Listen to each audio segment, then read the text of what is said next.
Morbius. I've definitely seen worse. What's up? It's Tech and this is GVN. Let's get to the review.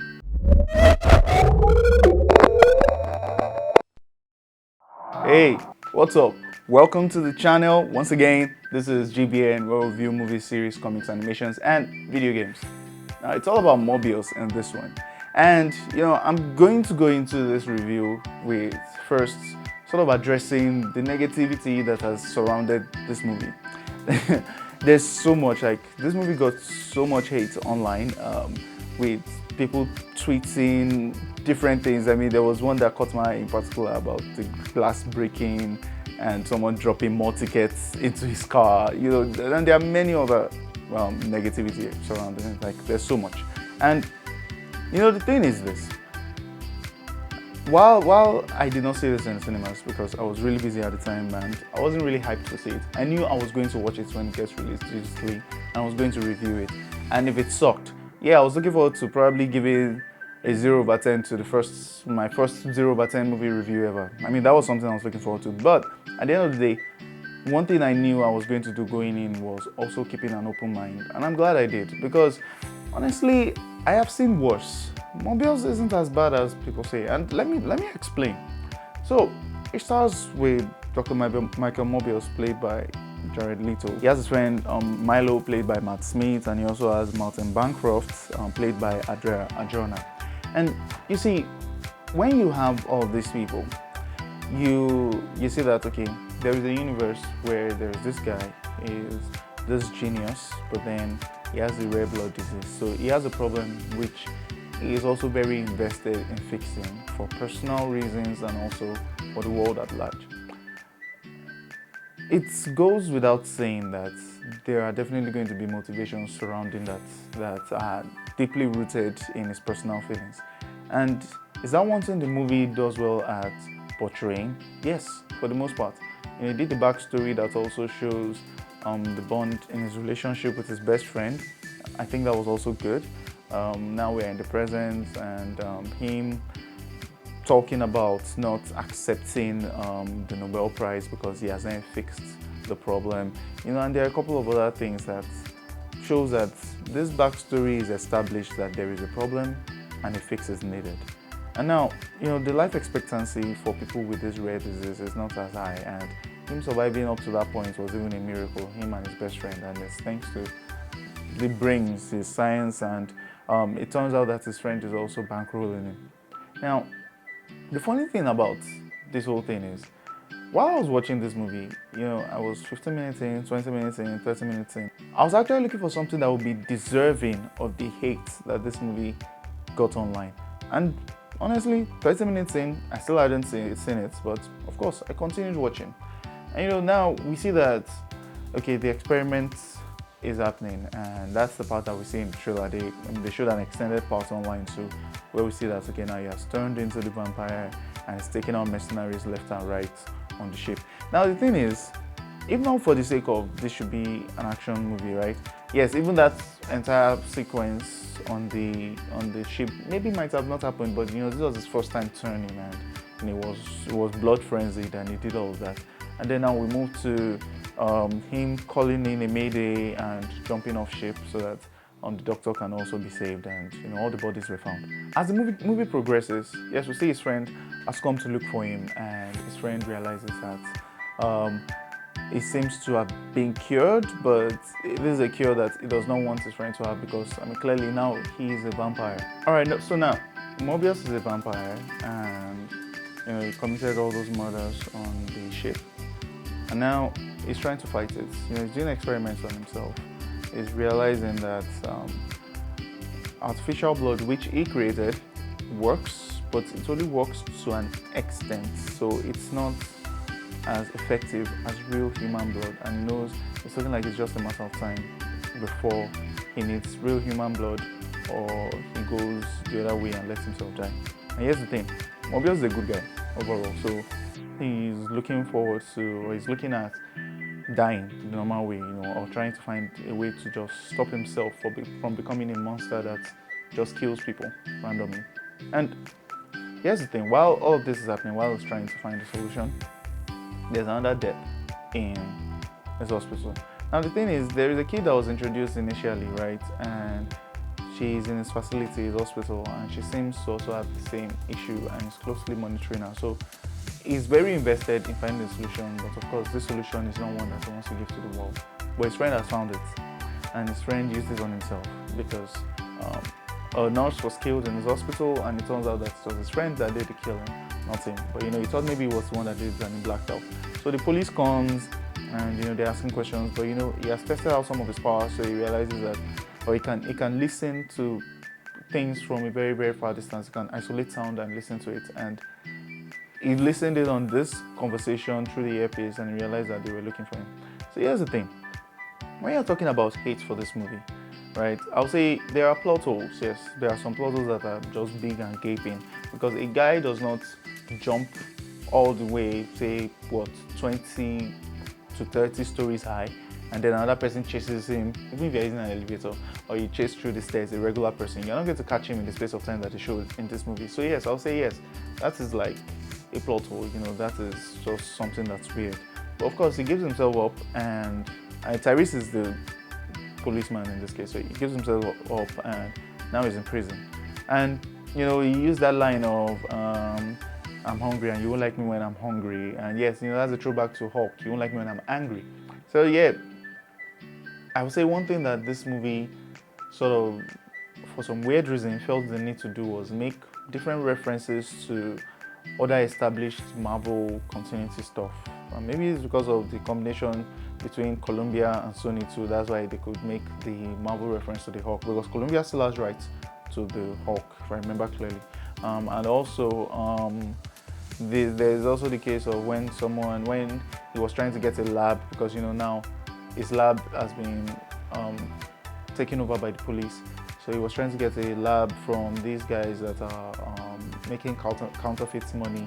And when he broke some of the fingers of this guy that was running the whole operation, the guy asked him, "Who are you?" And then he changed his face and he said, "I am Venom." So yeah, there are those one or two things that I was just rolling my eyes. I was like, there was no need for this, but then it was done. But it wasn't a deal breaker for me in this movie. I'll say, okay, there was this scene where after his friend comes to meet him in jail, which I think was dumb. Like, it was supposed to be faking, only if he did it deliberately, because his friend said, "I knew you would eventually figure it out." But then it was like his friend wanted him to figure it out, because he comes to the jail to see him with his walking stick, his cane, but then he left without it. It was very fake looking. So clearly he knew that, oh, it's his friend that did this thing, and it's his friend that killed the nurse. It wasn't him. And now his friend is also like him. And then he breaks out of the facility, and then he faces him. And even though he did not want to fight his friend, but then they fought for a bit.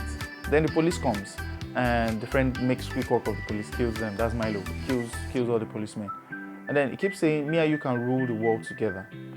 So he's saying all that, but at the same time, he's trying to fight him. And then there was this whole slow motion sequence at the train station where Morbius now felt the wind and was able to glide with the wind that the train was creating, and it was like it was flying. So yeah, that entire scene felt off to me, because I'm like, Milo is trying to convince Morbius to not fight him, to be on the same side with him, but he's also trying to fight him. So he's trying to beat him to come to his side or something like that. Yes, that felt off. So yeah, when I'm talking about cons for this movie, yeah, that would be a con. That would be weird. It would be like a plot hole, like somewhere in the script it should have been better fine-tuned, that kind of stuff. But then when we proceed and we see that, okay, so now he's trying to find a cure. He's trying to find a cure with Dr. Martin, and we see that this guy Milo is going on a rampage in the city, and is addicted to drinking human blood, and then he kills their mentor. And the mentor calls Michael Morbius, and he comes, and then he sees that he's dead. But while he is there, Milo has seen that him and Doctor are getting close, and they are now sort of like in a relationship situation. And then he hears her call out his name. When he gets there, she's dead, or she's about to die. And then she said, "Let my death mean something," that kind of stuff. And they move on to the end. I mean, he sees him, then they move on, then they fight, and go underground, and then he controls the bat. he pins him down, injects him with the antibody that kills him. So here's the thing. He injects him with the antibody that kills him, and yeah, the fight has ended. I'll say yes, that entire fight sequence could have been done better. I think the action could have been done better, and that whole bat thing. I mean, it showed Morbius' superiority over Milo, his friend, but I'm still going to ask again, why did this movie get, is it a 17% rating on Rotten Tomatoes? Like, why all the hate on Twitter? It wasn't a terrible movie. I'm not saying it was the best, and for an introductory movie, I think it did a decent job. Because here's what I think. Many people now want to compare any superhero movie to Infinity War and Endgame, but you seem to forget that Infinity War and Endgame was like 20 movies and a decade in the making. Like, these movies took time. They took a lot of world building. If you are going to compare this movie to any movie, compare it to Iron Man 1. Compare it to Captain America 1. Compare it to the first Captain Marvel movie. These are movies that are introducing characters to the universe. You know, this was during the time when we're not really reviewing, so I did not mention the Eternals. I did not do a proper review on the Eternals. But if I'm going to say something about the Eternals now, is that it was that series or that movie that was supposed to be a Disney Plus series, like 6 to 8 episodes long. So that way there'll be more exposition, because, you know, there was a lot of time skip, time jump, and I think it also got a lot of unnecessary hate because it was a decent movie. But if it was a series, a proper Disney Plus series with a proper budget, I think it would have just, you know, shown very well and blown a lot of things out of the water. But that's what Morbius was, or that's what it is. It's an introductory movie, nothing else. What you don't expect Endgame or Infinity War greatness. If Doctor Strange Multiverse of Madness or Spider-Man, like, all these movies had time to build up. Introductory movies, that's what these are. So you should compare it to maybe Homecoming. You know, I'll say yes, cons for this movie will include some of the things I mentioned earlier, and the fact that Sony owns all these characters. They own Spider-Man and his Rogues Gallery. So that includes Vulture, who was sort of shoehorned in. And it includes Venom and Carnage and Morbius himself, because he's a Spider-Man villain, and a couple of these other guys. So yes, I'll say one thing which tracks with what they're trying to do in real life is trying to sort of shoehorn these guys in. And yeah, it's still feeling sort of premature. And I know people were pissed also by the fact that in the trailers, you see Michael Morbius, when he was maybe on the run from the police, walking through an alley where they show a Spider-Man poster. But yes, that was just for advertising. But if people are angry about that, my question is, have you forgotten what Endgame was like? There were so many scenes, or even Infinity War. Remember that scene in the Infinity War trailer where all of them were running against the bad guys, and we saw Hulk. Hulk did not Hulk out after that very first thrashing he got from Thanos in the beginning of Infinity War. So this is something, see, it's a marketing ploy now. In Spider-Man No Way Home, when Spider-Man, it was just Tom Holland Spider-Man that was jumping against his rogues, that's against Sandman and Vulture, no, not Vulture, against Sandman and Green Goblin and Electro and the others. That was deliberately done, but in the movie itself, we see that these two other guys were with him, the other Spider-Mans from the different universes, that's Andrew Garfield and Tobey Maguire. So that's the thing. So it was like, I think a lot of crowd mentality went into the hate that this movie got. People think it's okay to just blast this movie because what is cool, you know, because that is what is cool. So people think it's good to just bully and crap on a movie that so many people put so much time into. I'm not saying this movie is perfect by any means. No, it's not. But it's not as bad as people say it is. A lot of work was clearly done. I enjoyed most of the action sequences in this movie, and at the end of the day, this is a superhero action flick thing. So if the story works and then the action works, what more do you want? You know, so at the end of the day, it's a good movie. I really like it.